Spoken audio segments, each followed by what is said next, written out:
हरे Krishna, Radhe Radhe. Gopu Madhav little world में आप सभी का स्वागत है। आप सभी कैसे हो? आई होप आप सभी अच्छे होंगे। आज 26 और 27 अध्याय है।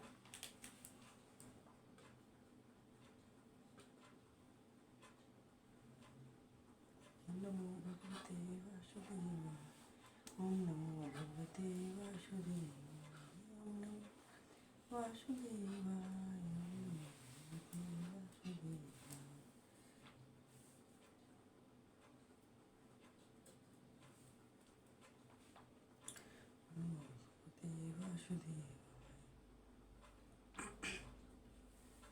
हे तुलसी माता, तुम हो जग के दाता, तुम कृष्ण प्यारी सबकी रात लाई, रुद्र दिन रात तुम्हारी माता।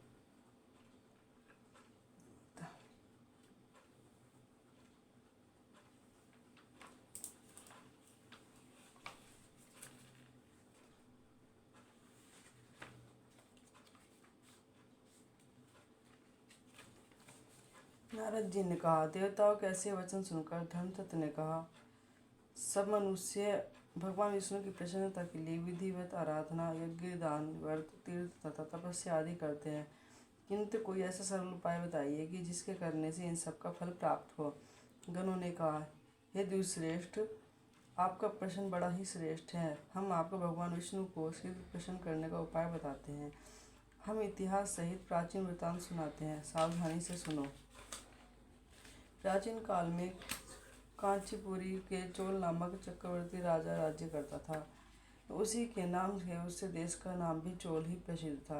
राजा चोल के राज्य में कोई प्राणी दरिद्री, दुखी, पापी व रोगी न था।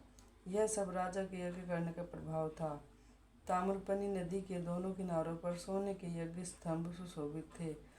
हे द्विजवर, एक दिन वह राजा भगवान विष्णु के पास गया। भगवान उस समय शेष शैया पर योग निद्रावश में सो रहे थे। राजा ने उनकी मणियों, मोतियों और स्वर्ण के दिव्य फलों फूलों द्वारा पूजा की। वह साष्टांग प्रणाम करके भगवान के चरणों के पास ही बैठ गया। थोड़ी देर के बाद राजा ने अपनी नगरी कांचीपुरी के ब्राह्मण विष्णुदास को वहां आते हुए देखा। विष्णुदास भगवान की पूजा के लिए तुलसी दल और जल लिए हुए था। विष्णुदास ने वहां आकर भगवान को विष्णु सूक्त मंत्रों द्वारा स्नान करवाकर मंजरी तथा दलों से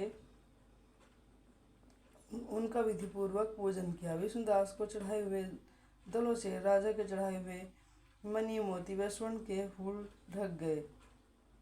राजा यह देखकर क्रोध से भर बोला, ढोंगी मूर्ख, तूने मेरी चढ़ाई हुई मणियों, मोतियों व स्वर्ण के फूल को तुलसी दल से व अपने सादे फूलों से ढक दिया है।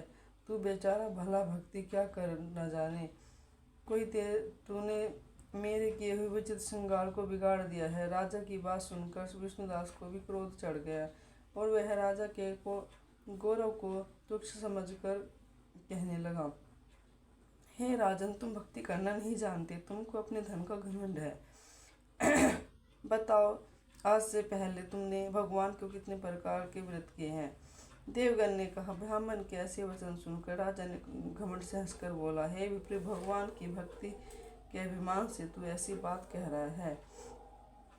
तो मैं पूछता हूँ कि तू जैसे तेरे भिखमंगों ब्राह्मण में भगवान की भक्ति ही कितनी है, क्योंकि तुमने आज तक भगवान की प्रसन्नता के लिए कुछ भी नहीं किया है, न तो कोई मंदिर ही बनवाया है। और तुम भला इस प्रकार की भक्त का जैसे कि तुम क्या कर रहे हो, क्या गर्व कर रहे हो। यहाँ जितने भी ब्राह्मण बैठे हैं, मेरी बात को ध्यानपूर्वक सुनो और देखो कि भगवान विष्णु दर्शन मुझे होते हैं या कि उसे। इसके बाद दोनों की भक्ति के संबंध में आप लोग जान लेंगे। देवगण ने कहा। ऐसा कहकर राजा अपने महल में चला गया और वहां जाकर उसने अपने पुरोहित मृदुगल को आचार्य बनाकर विष्णु यज्ञ आरंभ किया। उसने उस यज्ञ में अनेकों ऋषि, महर्षियों और को बुलवाया, उनको बहुत सा अनाज और नकदी की दक्षिणा दी। जो यज्ञ पहले ब्रह्मा जी ने गया में किया था, वही यज्ञ राजा चोल ने अपनी नगरी चोल में किया। विष्णुदास भी अपने मंदिर में ही रहकर भगवान की प्रसन्नता के लिए व्रत करने लगा। उसने माघ तथा कार्तिक मास के व्रत किए, तुलसी के वन की और एकादशी के भगवान विष्णु के द्वादशी अक्षर मंत्र का जाप किया। वह भगवान को प्रसन्न करने के लिए गीत गाता रहा, वह नृत्य करता रहा, नित्य प्रतिव्रत करता, भूमि पर सोता, हर समय भगवान विष्णु का स्मरण करता और सब प्राणियों से समृद्ध दृष्टि से भगवान को ही देखता था। इस प्रकार राजा चोल विष्णु द्वारा दोनों का आराधना करते हुए बहुत दिन बीत गए। 27वां अध्याय। गणों ने कहा, विष्णुदास एक दिन भोजन तैयार करके भक्ति में तल्लीन था कि कोई उनका भोजन चुरा कर ले गया है, लेकिन सायंकाल ही आराधना हो सके और व्रत भंग न हो, इसलिए उसने एक दिन दोबारा भोजन तैयार नहीं किया। श्रीनाथ जी ने कहा, हे राजन, इस तरह लगातार 7 दिन तक कोई दूसरा भोजन चुराता है रहा और वह हैरान होकर सोचने लगा कि यह तो कोई बड़ी विचित्र घटना है कि न जाने कोई हर रोज मेरे भोजन को कैसे चुरा कर ले जा सकता है।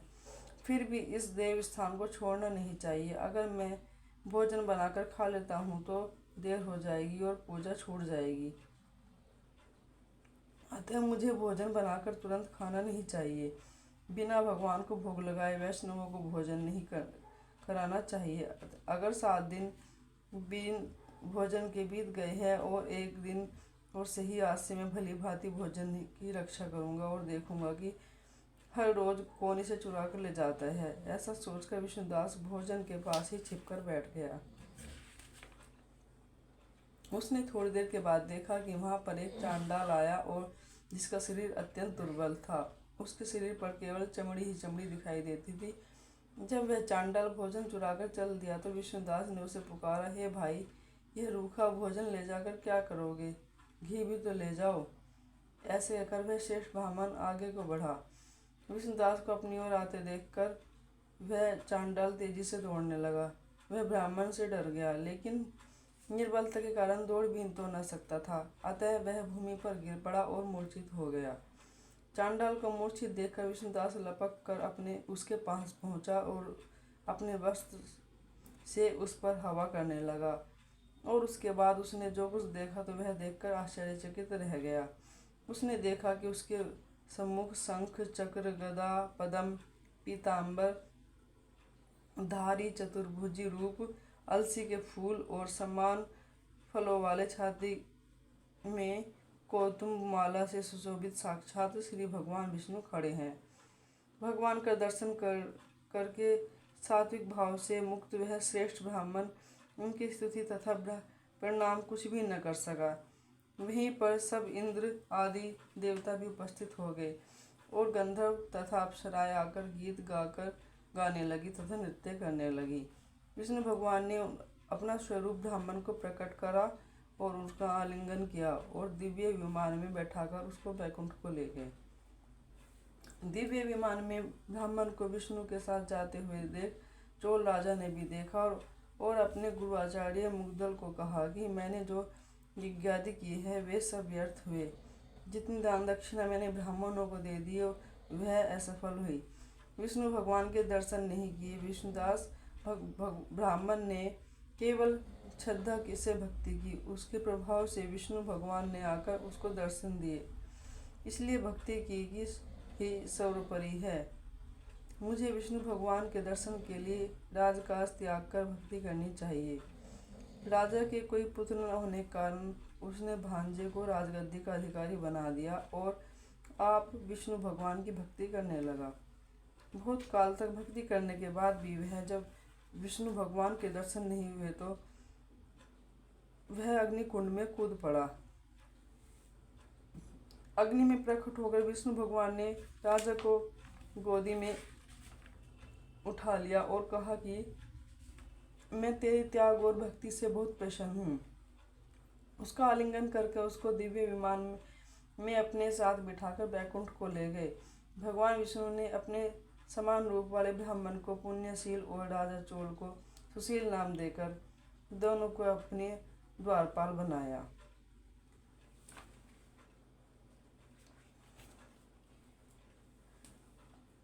ये तुलसी माता दाता है।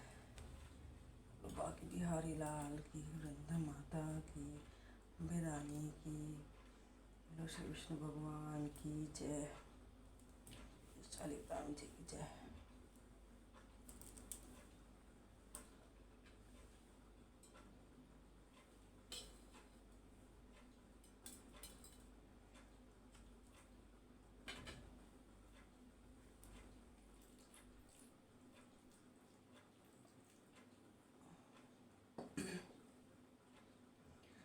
हे महारानी नमो नमो, हरि की पटरानी नमो नमो, हे महारानी नमो नमो, हरि पटरानी नमो।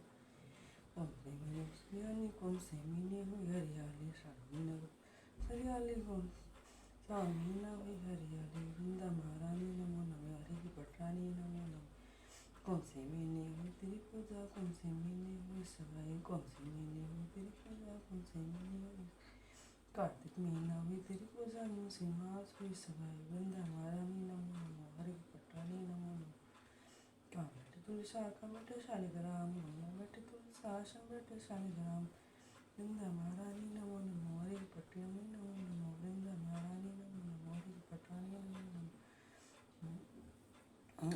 शालिग्राम लगाए 56 भोग, बिन तुलसी ने एक भी भोग, शालिग्राम लगाए 56 बिन तुलसी ने एक भी भोग, वृंदा महारानी नमो नमो, हरि की पटरानी नमो नमो, वृंदा महारानी नमो नमो, हरि की पटरानी नमो नमो।